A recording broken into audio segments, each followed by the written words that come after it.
this is a big week, guys. It's the final week of the recruiting summer period.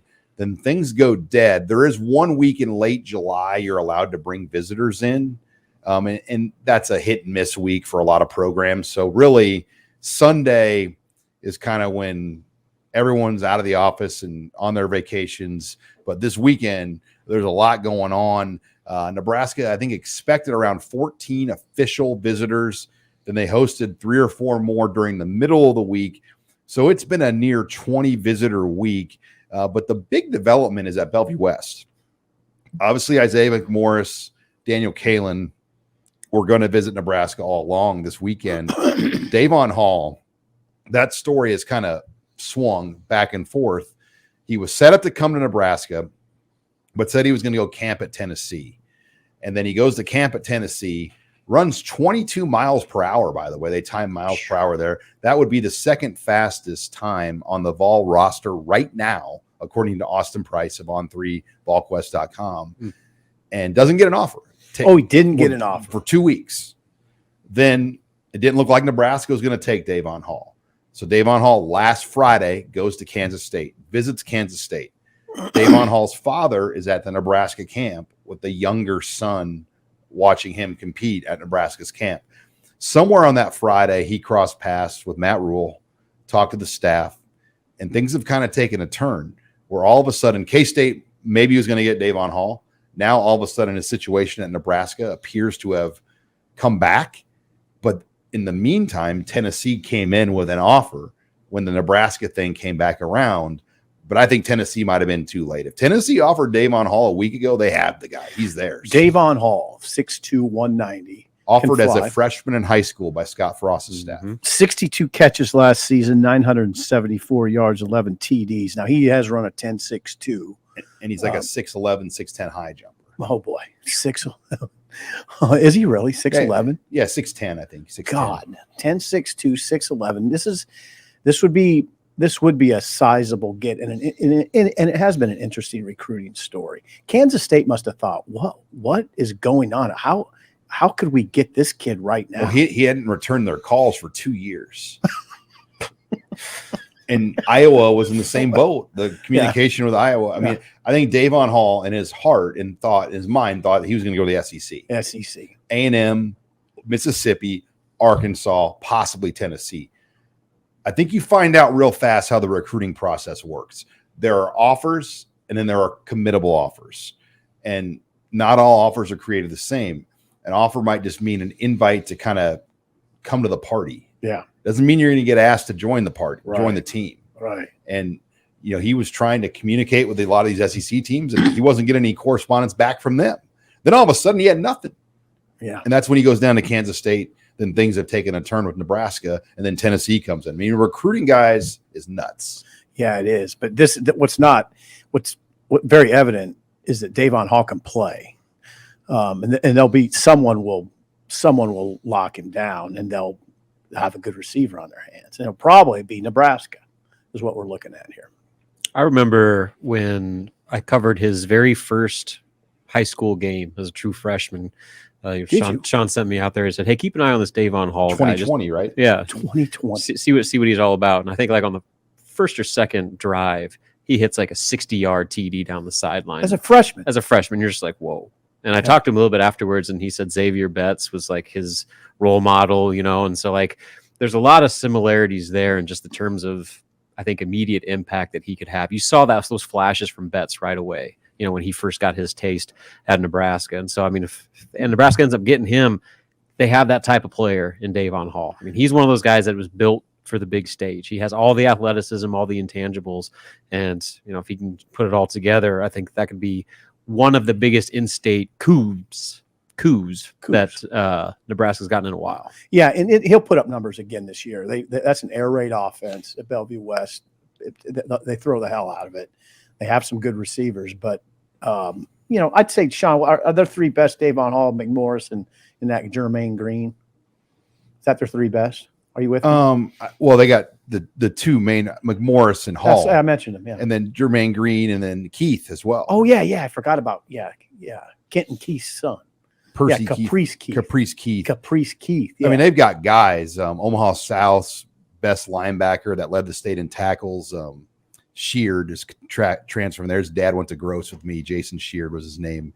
And they're getting some other guys in their program. Will Anderson transferred there. I mean, that game against Westside, we're going to be in Boulder, by the way. That Friday night, those two teams will play. That's going to be an unbelievable high school matchup of the number 1 versus number 2 teams. Bellevue West has serious talent at receiver. And McMorris, actually, his numbers were better than Hall's last year. Yeah, McMorris set the record for Class A last year. 90 catches. In receiving yards. 1,297. That was a Nebraska Class A record. So he's the smaller of the two. He's 6 foot 190. Perfect slot guy. Perfect slot. He plays basketball too. I mean, and he plays on the state championship team. I mean, he was a player. So he was at the camp 2 weekends ago, Nebraska's camp.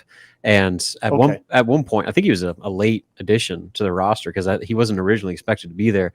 Well, anyway, they're going through the workouts and they do a little breakout session to where McMorris is basically running an individual workout with Jeff Sims throwing him passes and Daniel Kalin, who wasn't even participating in the camp. He was just there. They're running them through routes. And it seemed like a very productive camp that I think probably accelerated that recruitment quite a bit. Yeah, probably. And he was a guy that was dealing with Oklahoma and USC. Mm-hmm.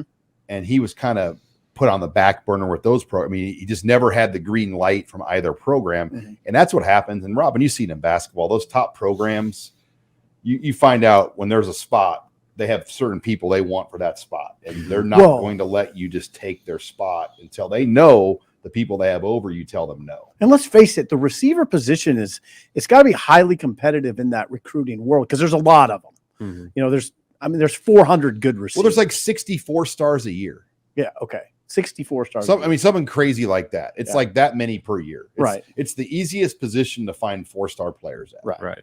So, compare that to finding like a D lineman. Look at tight end. It's night and day. Look at tight end. That's why people are going to Ainsworth, Nebraska to recruit Carter Nelson, or they're going to Kansas City to get Jaden Riddell. I mean, the best tight ends happen to be in this part of the country a lot of the years. Interesting, Sean. Where Georgia and Alabama are flying their planes into Ainsworth, driving by Big John's. Remember Big John's? I do remember Big John's, yes. Okay, the question I have for you, Sean, is how many of these visitors this weekend are D linemen? They got to start getting the bigs. They need to start getting bigs. They got one D lineman in the class, which sits at 15 right now. One D lineman in the 2024 class. By the way, that's Ashton Murphy, and he weighs 242 pounds. When are they going to start bringing in some 300-pounders, Sean? Well, they had some guys in the first weekend that came in, and that's I think you got to go back to the June 3rd weekend for Nebraska when they had the linemen on campus. I mean, I'm going down the list here to make sure I get all the names. Joseph Anderson is an edge guy that they're waiting on. Okay. That it felt like he was going to be a commit. How about an interior? Carlin Jones came in 6'4", 260. That's interior. It's hard to know where he's at, but he was on that opening weekend. Yes, that's right. But you're right. I mean, I think that's where the questions remain, are those heavier bodies on the front. Now, they got a lot of guys from a year ago, so that their numbers have kind of cycled better. And Jason Machachek has moved over. They call him Shake Shack, by the way. Shake Shack. Shake Shack. Yeah, I noticed he had a defensive jersey on in the camp, and I should have reported that. So he's defense now. Yeah. I mean, so they've really helped the overall health of those numbers. Getting him, and you got Riley Van Poppel, Princewell. Right, Princewell. Just say Princewell. Even Malin. Cam Lenhart. Let's find how many different ways we're going to say. Yeah. Like Megan needs to reel every attempt that we've had. Yeah. Cam Lenhart's in that conversation. Maverick Noonan. There's others now. I mean, but you don't want that to become a recurring conversation. They have to be big in this league. You have to be big and strong and tough up front. So that's something to watch. And right now, Jacob Smith is another. But Sean, that's an edge rusher. I mean, he's coming. That's not. But how many? Okay, I'm talking about Malik Collins. I'm not talking about guy coming off in a 3-3-5. How many of those guys are on the field? Well, you need. I don't know. It depends on what the opponent's doing, Sean. You're not in the Big 12. This isn't the air raid conference. Okay, so how many games you got to win with 230-pound edge guys? Answer the question. Yeah, it's The- you sound like a guy that does a radio show with the defensive coordinator. well, we're in the Big Ten. You got to remember what league you're in, right? Now you named off a bunch of guys: Maverick Noonan, Cam Lenhart, Prince Will. Yeah, those guys. There's a place for them. But on first down against Michigan, is that where you're winning with? To answer your question, though, there are no big bodies coming in other than Ashton Murphy, who's already committed to Nebraska. So I'm just saying. The numbers on the D-line definitely are a question. And I talked to a former player today who's his biggest concern is they're a little light up front. Mm-hmm. Light in numbers, not necessarily light in weight, but light in numbers. And those teams will just. What do you think Minnesota will do if you are a little vulnerable up front? What do you think they're going to do? They're going to try to run it for 4 yards of carry, and just control clock. Have 7-minute possessions. Yeah. Oh, remember that would just madden Scott Frost when like they would just chunk out like those one possession quarters on Nebraska. Oh, yeah. Nebraska one drive in the first quarter, right? So that's something to watch going forward, Sean. Speaking of size on the lines, Brian Munson mentioned this in his 3-and-out column. 3-and-out, talking about the height of offensive line recruits and how they're a lot shorter than they used to be. And didn't say it was a bad thing one way or another, but they're recruiting. It's a trend with Rule and the staff's recruiting that they're maybe focusing more on mobility and agility, bend, and being able to bend than they are being 6'8", 320 pounds. Let me tell you this: how has it worked out for Nebraska recruiting a bunch of trees? Yeah, some of the lowest ranked pass pro blocking. Just look at those tackle grades in the country. Yeah, I just thought it was interesting. That was an interesting point, Brian. Those are those are interior guys usually that Brian's talking about, right? Gibson Pyle's got a little size, but Jake Peters 6'3". Then who was the other one they brought in, Sean? No, it's okay, but no, that's the thing. Grant Bricks is coming in this weekend from Iowa, and that's the number one player in Iowa, 6'6", 280. That's a name to watch. He could play interior or tackle. But I don't, like I said, I don't think you need a bunch of 6'10" guys. Like Rule told me one time, he's like, in the NFL, there are no linemen that are 6'9". Like I think the sweet spot is 6'5" to 6'7". He said what? You don't see linemen in the league that are 6'9". 6'9". I mean, it's hard to bend and move at a high level at that point. Yeah. When you're going up against that elite level edge speed, you gotta be able to move. Oh yeah. It can't be, like you said, it can't be a tree out there. And so you're seeing a shift, I think. How many times have we seen Nebraska's tackles just get drag raced by on the edge? They don't even lay a hand on the guy.